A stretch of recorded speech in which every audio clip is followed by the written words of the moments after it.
I'm Al McFarlane. Welcome to Conversations with Al McFarlane.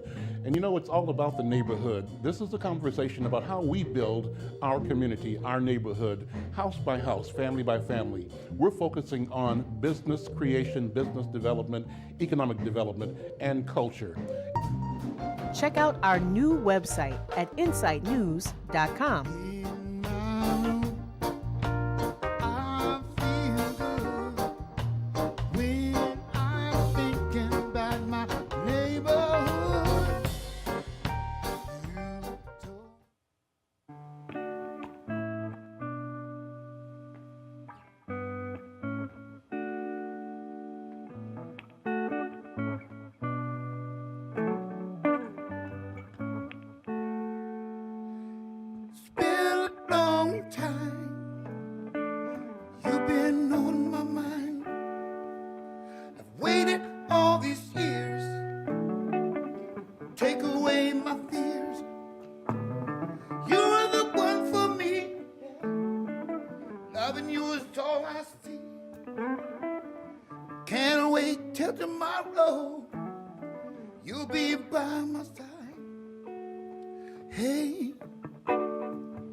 I want to see you here today. And as we go directly to our host, Al McFarlane. I'm Al McFarlane. Welcome to Conversations with Al McFarlane. Thanks to my brother Wayne. Wayne, it's always a pleasure to hear you and to work with you. Glad I'm back in town to do these shows with you. Well, I'm so glad you're here as well.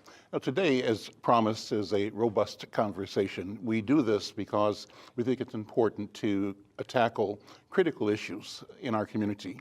And I've said that health, our health and well-being, our fitness is a critical issue. And it's not just a critical issue, it's one that actually can provide pathways to enlightenment, to improvement, to higher quality of life for all of our citizens. Well, I'm pleased to have this program focus on that, and with me now, two leaders, elders, and friends. Carrie Davis is the branch director of the YMCA at the Cora McCorvey Center in North Minneapolis. Before being at the center, she served as the chief administrative officer with the Santa Foundation. And you know why I'm so pleased that we are talking, Carrie, is that we at the Insight to Health Fitness Challenge have been launching and conducting our current first-time North Minneapolis Fitness Challenge in the Cora McCorvey Center. Thank you for allowing that, and thank you for being here. Oh, we're thrilled to have you. Well, let me introduce also Dr. Nicole Winbush. She's a family medicine specialist in Minneapolis. She's been practicing medicine for 15 years, and she also works at North Point Health and Wellness Center in North Minneapolis. She graduated from the University of Maryland School of Medicine in 2000. Again, her specialty is family medicine. Dr. Winbush, you also write a column at Insight News. I thank you for that. Let me start with you to ask you why it's important to communicate, to use community news media to both educate our community and just to get people aware. Yeah, well, thank you so much for having me here and having a chance to share the work we're doing at North Point. Yeah, I write a column episodically. I don't do it every week, but I found, and I think I started doing it maybe 4 or 5 years ago at this point, but that there's so many of the conversations that we have when we're seeing patients, you know, one-on-one around a lot of the things I write about, whether it be diet, nutrition, the importance of activity, and those conversations are really important.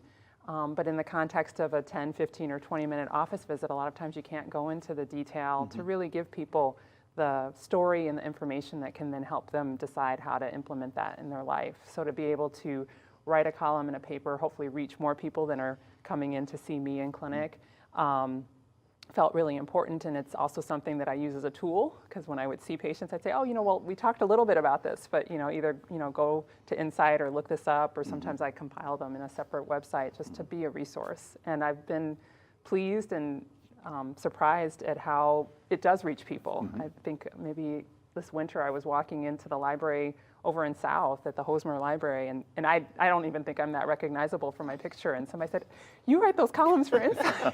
And at that point I hadn't written a column in several months, but people often ask me, "When are you going to write more columns?" So it's not from That's an ego great feedback. standpoint, That's but wonderful feedback, though.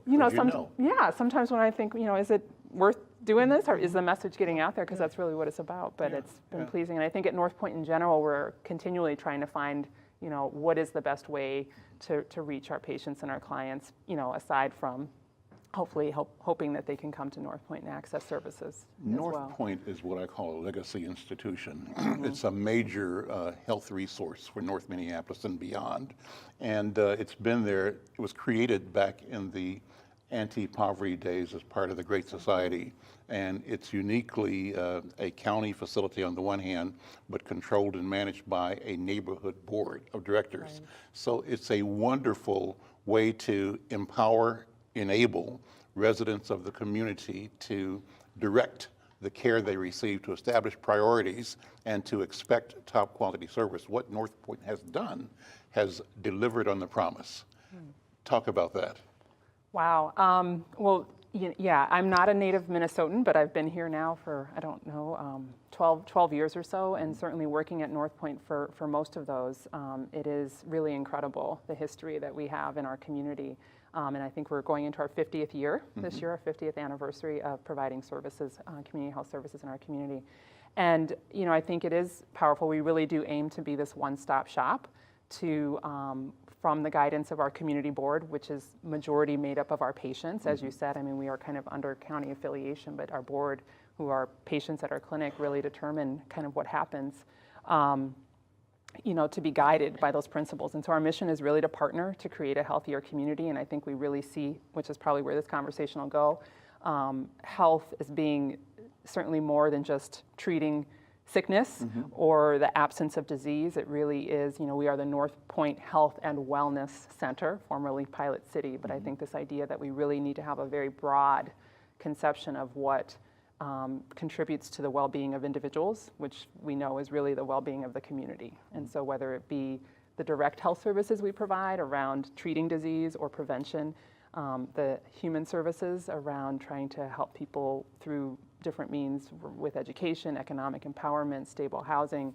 I think we're always trying to enlarge that vision of how we support our community. So what is the nature of the demand? How great is the need? Well, a testament to that is the fact that I think most people who drive down the corner of Penn and Plymouth will see that we're in the midst of starting a very large expansion, because for many years we have been at and over capacity. We certainly have more patients call, or more people seeking care each month to be a new patient at North Point than we're even able to currently meet the demand for. So there is definitely a demand for services. And as a community health center, we see people regardless of their ability to pay. So that's a really important thing. So, in Minnesota, we are blessed with having a fairly robust, safety net, and a lot of folks that can qualify for insurance, but there's a lot of people who can't. Recent immigrants to our community, et cetera. So we have a sliding scale fee, and we have lots of people who need health services, and hopefully with our expansion, we'll be able to fully meet that demand. My sense as an observer and a resident of the neighborhood is that you also have a huge reservoir of credibility and, what's the right word for it, success in serving all the people in the community. So it's not a question of only people who can't afford, but people who know that there is great value, and excellent doctors such as yourself, who they want to be their advocates and their directors of their personal health. So I think you've got a great reputation there. What's your experience with that? Yeah, we have many patients and clients who have been coming to North Point for years. even when they move out of our community. And I'm sorry, I'm a little nervous. But so you said, what's the experience around? Talk about the fact that the organization serves the entire community. Right. And one might say it is just for people that can't afford. No. And that's the point I wanted to make. Right, so by no Yeah, means. yeah. I mean, we strive to be, and I think we are sort of the chosen healthcare provider Right. for many people. Right.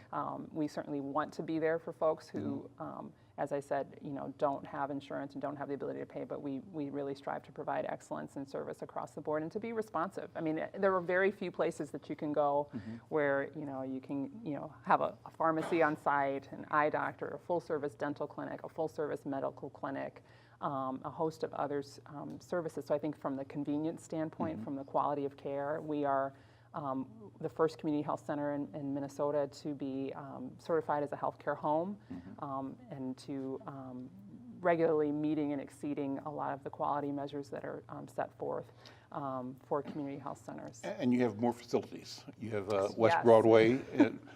You're moving more places, so you're Right. bringing it. So talk about that. Yeah, trying to meet people, as close to as we can and to be convenient. So we have a site at the Cora McCorvey Wellness Center, which is a site where I actually see patients and do holistic and integrative care consults. We have a facility on Broadway. We are in student health clinics at North High. We also have our behavioral health services embedded in several schools. So it really is a model of trying to not have people have to travel really far to come to this one site, but to also be kind of conveniently located for folks. Yeah. Carrie, it's wonderful that you all are co-located at the Cora McCorvey Center, and your YMCA is a brand new facility, as is the North Point Clinic at Cora McCorvey Center. That's You correct. got a special mission. We do. Talk about that. We're different from other Ys in that our population we serve is 50 and older. One of the things that we're looking at now is bringing in 40 and older.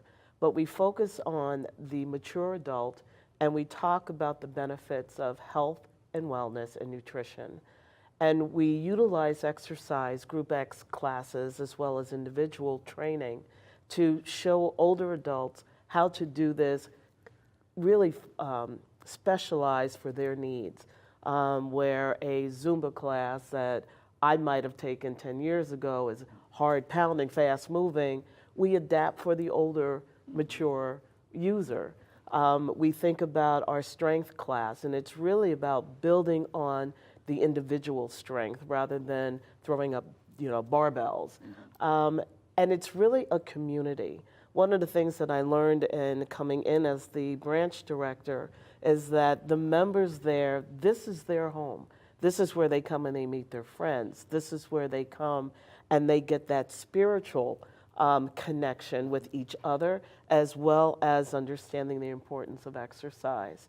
And so I feel like the home has been open for me to come in and be a part of this revolution and talk about what is important and why they need to be eating well and thinking about movement and not staying stagnant. When I, on a daily basis, will have members come into my office, even if I'm in a meeting or not, they'll come in and they'll sit in their wheelchairs and turn it around and tell whoever I'm talking to, excuse me, but I need to ask her a question. So it's the type of place where this is theirs, and I'm just blessed enough to be a part of it. So I've raised the question in bringing the Insight to Health Fitness Challenge to North Minneapolis that too often our community is defined by deficits.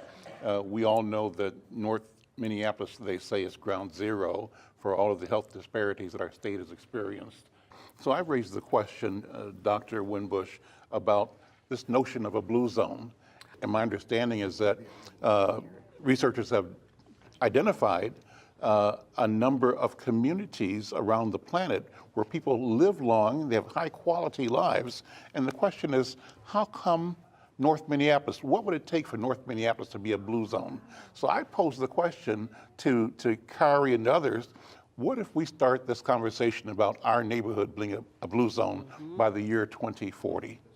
It's a thought. What do you think? I think that's so exciting. So yeah, I mean, I think you've got it exactly right. That's the work of, I think it's Dan Buettner, who's I think a native Minnesotan, and they traveled, and I think initially he was funded by National Geographic to travel all around the world to find where do people live the longest in these communities where people were living to be more than 100. And I wish I had paid closer attention. I was just reading an article last night, but talking about what are the elements to that, and I won't probably remember them all.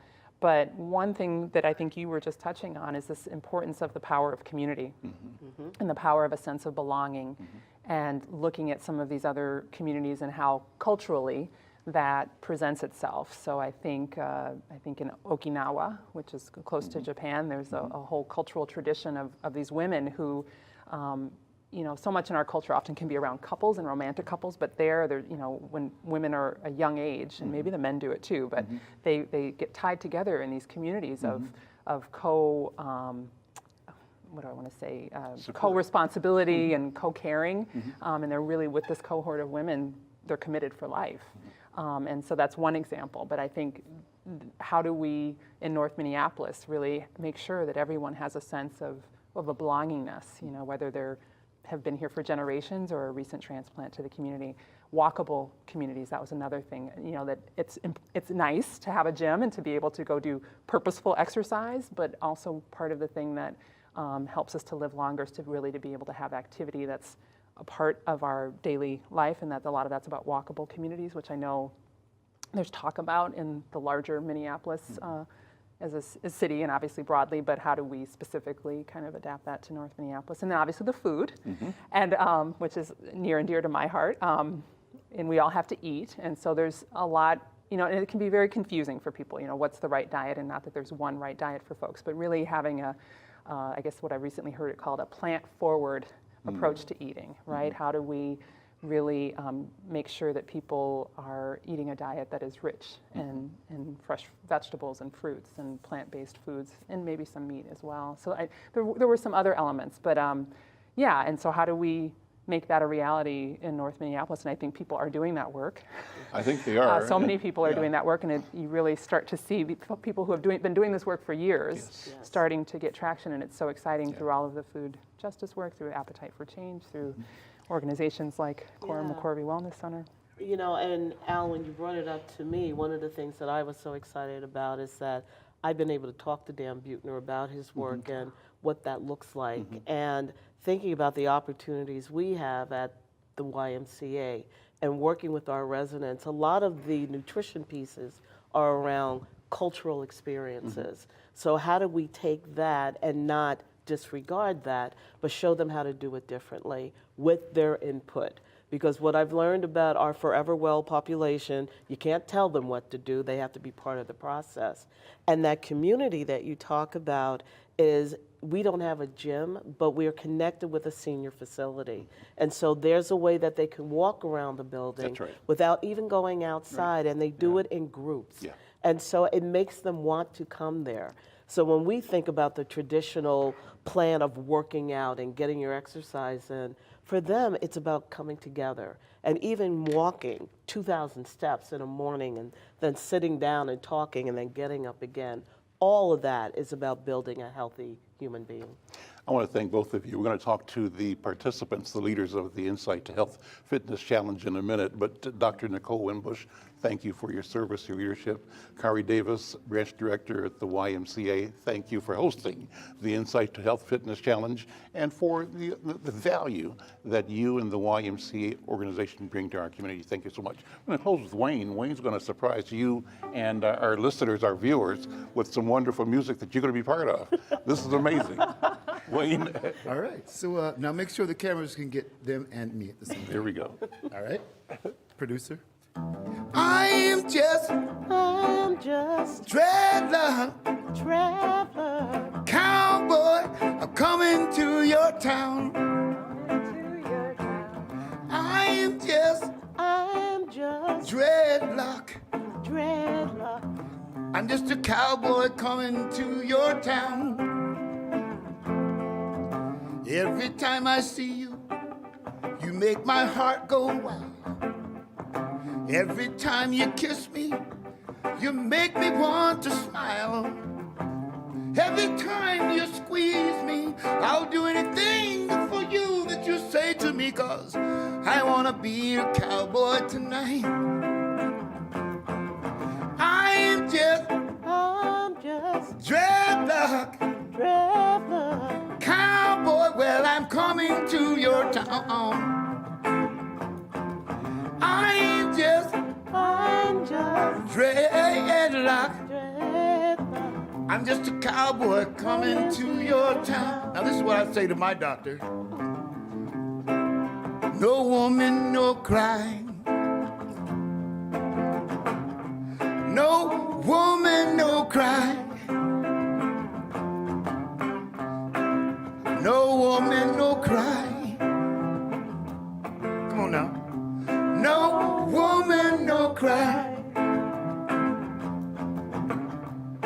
I remember when we used to sit in a government yard in Trenchtown, holding all those crazy, crazy hypocrites who mingle with the good people we know. Good friends we've met, good friends we have lost along the way, yeah. In this great, great future, you cannot forget Maryland. So let's just move on today. Everything's all right. Everything is gonna be all right.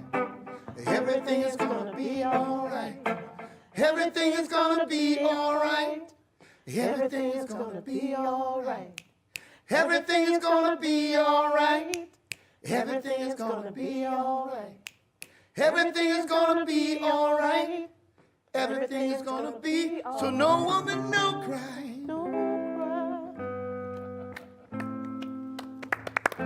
All right, that was fun. No woman, no cry. Check out our new website at insightnews.com. Thanks, guys. Thank you. Great, great. Okay.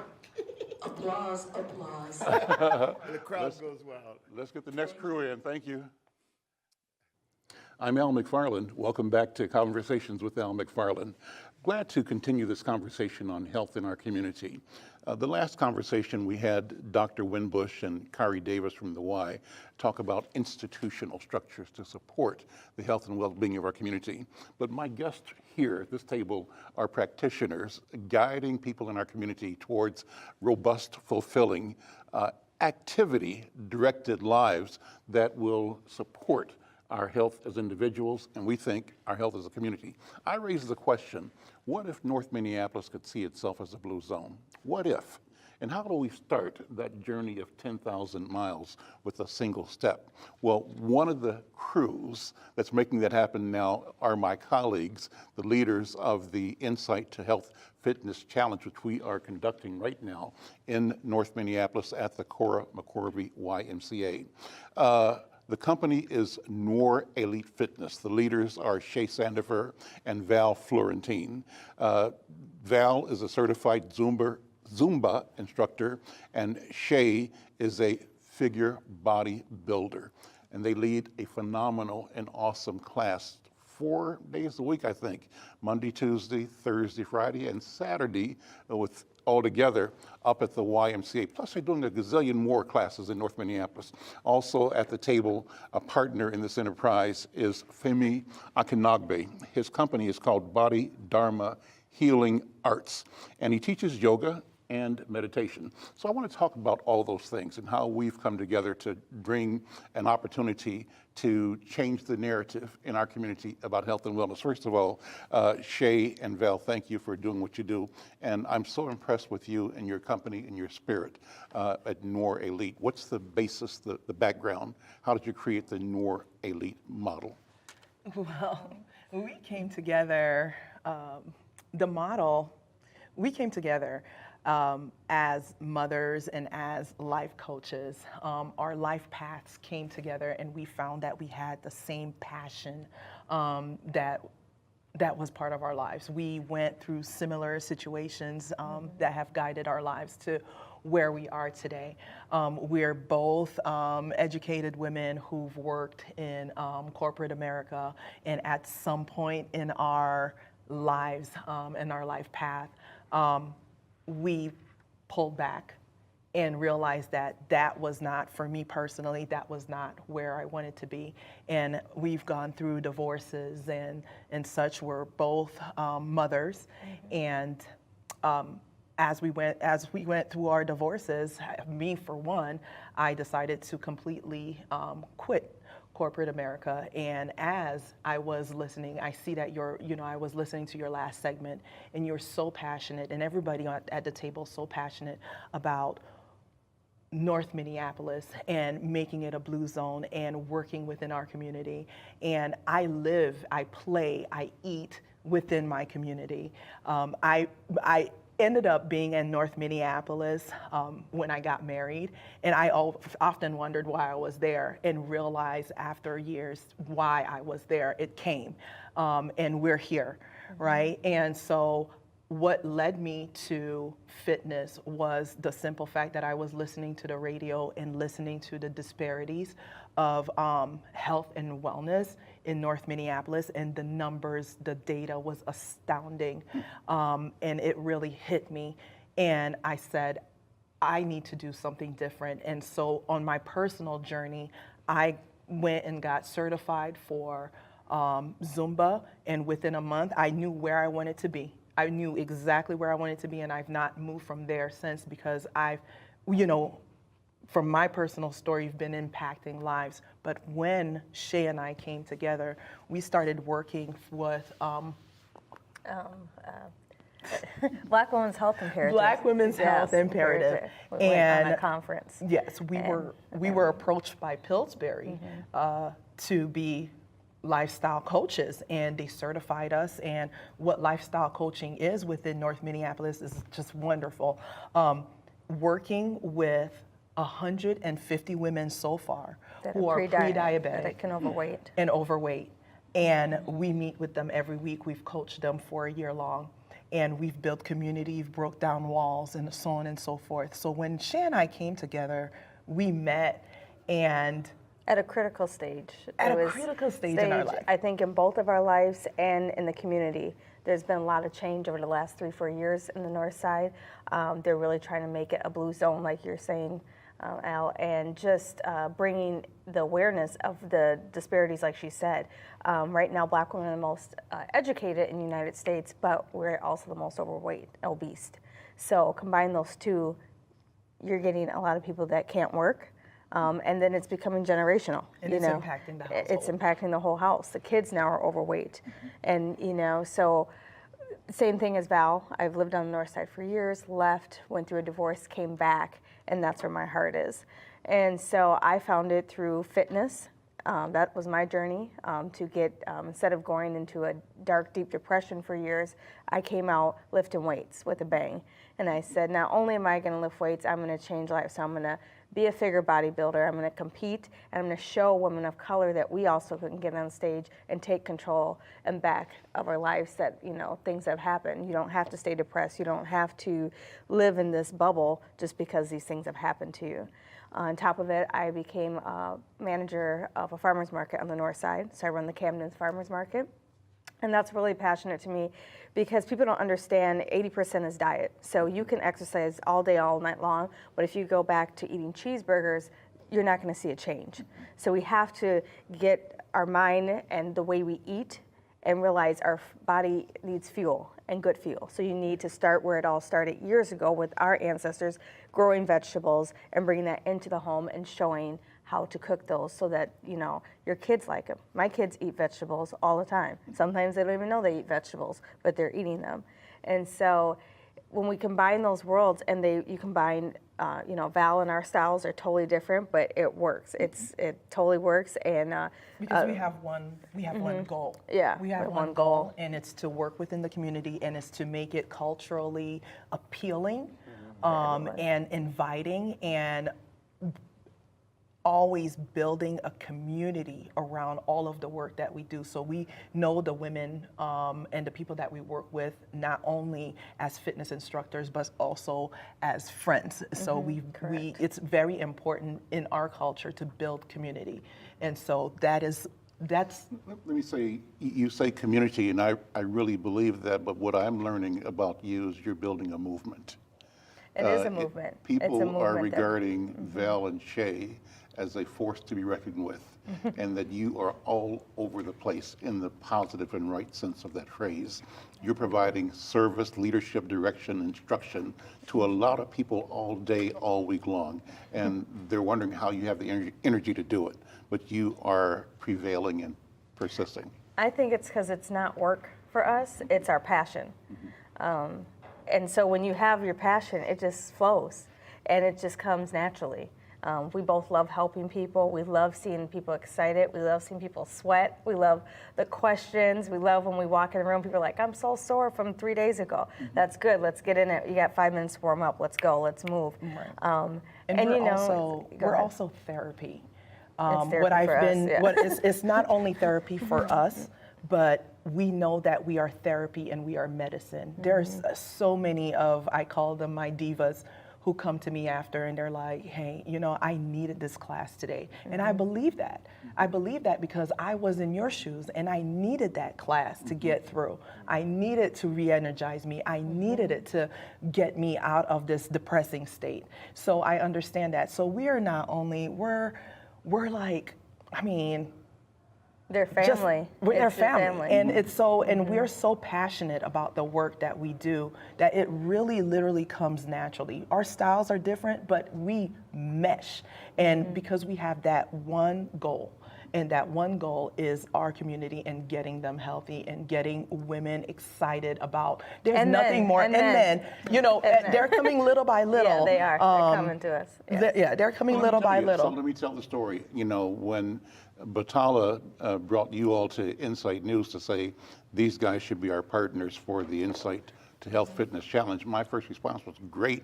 I kind of knew about you, I've heard about you, but my perception was ladies doing Zumba, you know, and even that was not right because guys can do Zumba too. And I don't do Zumba. So Right. Val does Zumba. Okay, so that's what's kind of out there. I do Zumba. There we go.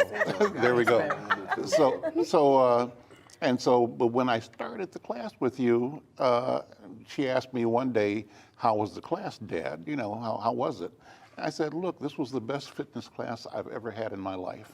And that's the truth, you know, because you guys put so much into it and you inspire, you encourage, and the feeling was really, really a wonderful feeling. So I'm hopeful, and I know that my job is to reach out to the brothers that I hang out with and say, look, we got to get together. We got to do this for ourselves, our families, and for our community. And I think you guys are the right team. Well, one of the parts of that team is my brother, Femi Akinagbe. I met him, I think I read about him online, and he was inviting brothers to come and learn about yoga and meditation. So I said, yeah, I'll check this out.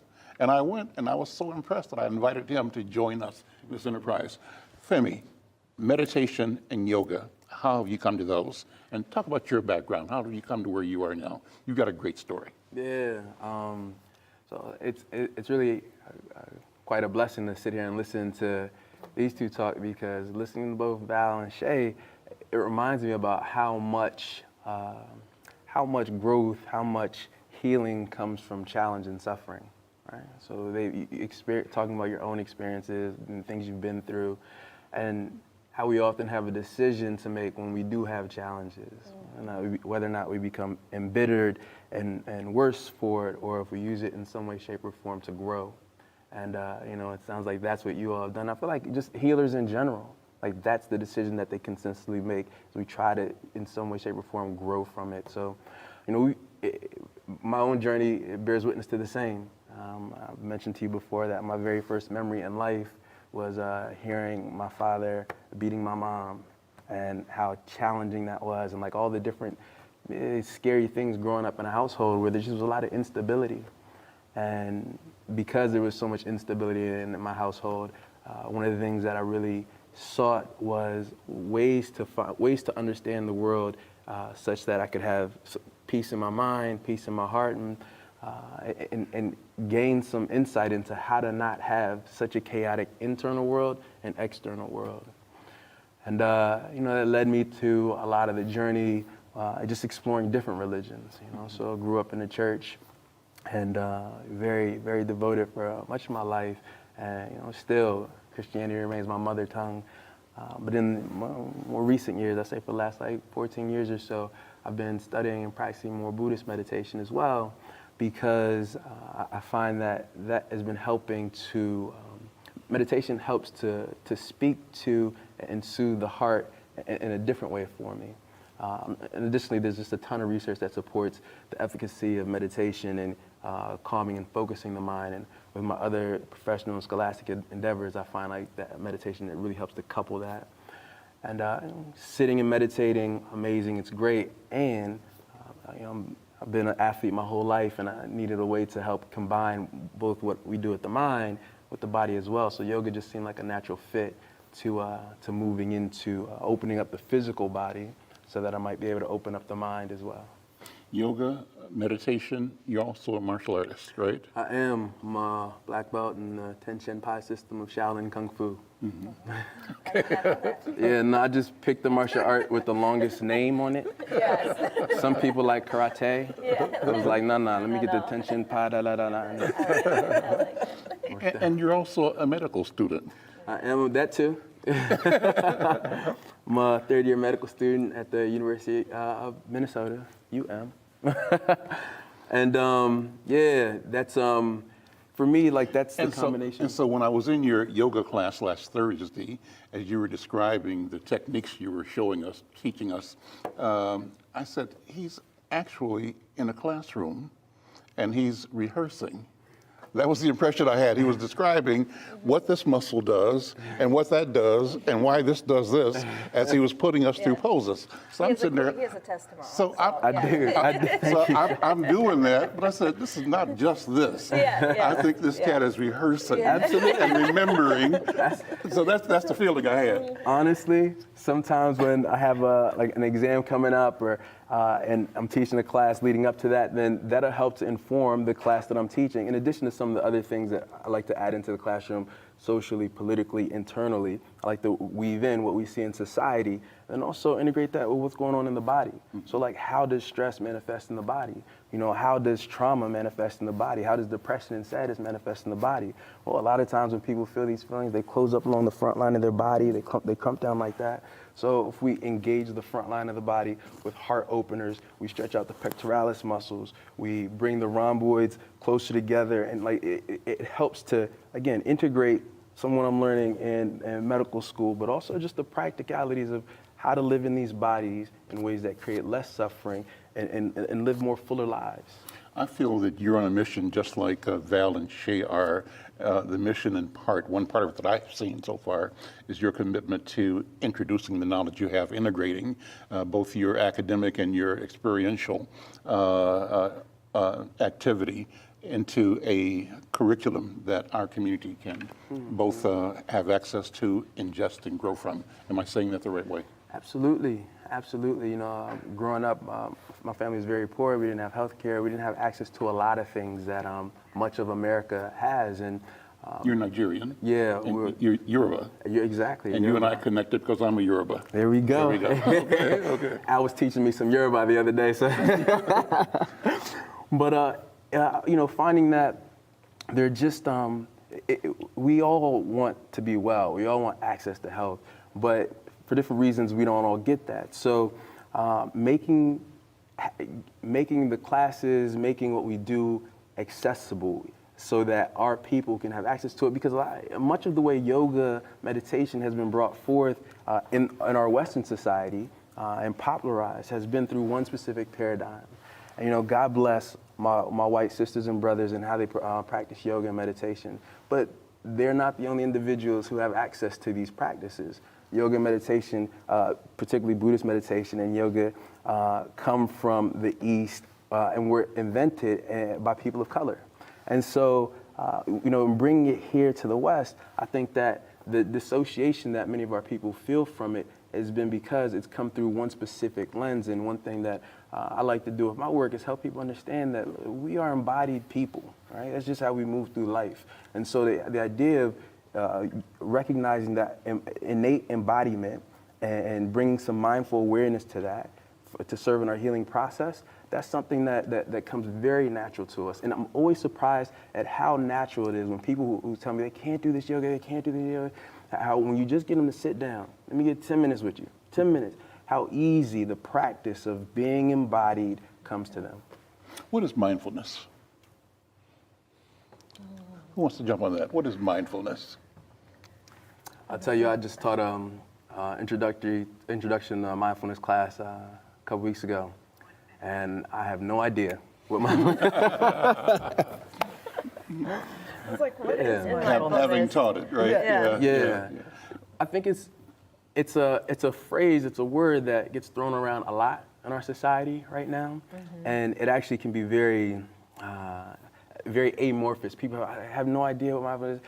I don't believe that. I believe that we all have direct experience of mindful awareness. We all know what it is to be completely present in a moment, whether or not it's with a loved one that we care about, a child, whether or not we're looking at a... practice it. It's true. We don't practice it. We don't practice it. And so the meditation and yoga, these practices are exactly what you're saying. They're just an opportunity to consciously direct our attention at cultivating the muscle of mindfulness so that we can have, so that instead of just having like random moments of mindfulness where we are totally overwhelmed with a certain thing, feeling, thought, then we can develop the muscle of mindfulness so that we can engage in a meaningful way, more mindfully in the world around us.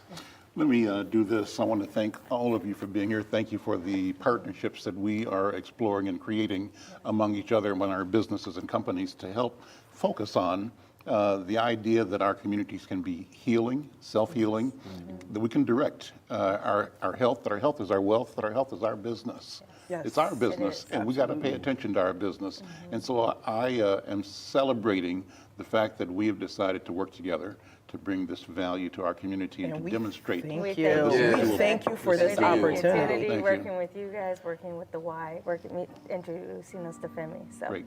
And we'll put up contact information so people know how to reach you individually because you all are connecting people all the time. And I want to invite everybody to also stay attuned to Insight News about the upcoming classes of the Insight to Health Fitness Challenge. I'm Al McFarlane. We'll see you next time.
Check out our new website at insightnews.com. I'm just a cowboy, I'm gonna come into your town.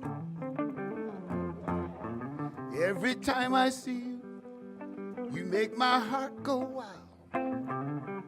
Every time you kiss me, you make me want to smile. It's alright, it's okay. I wanna be the special lover today. Wanna be your cowboy, please.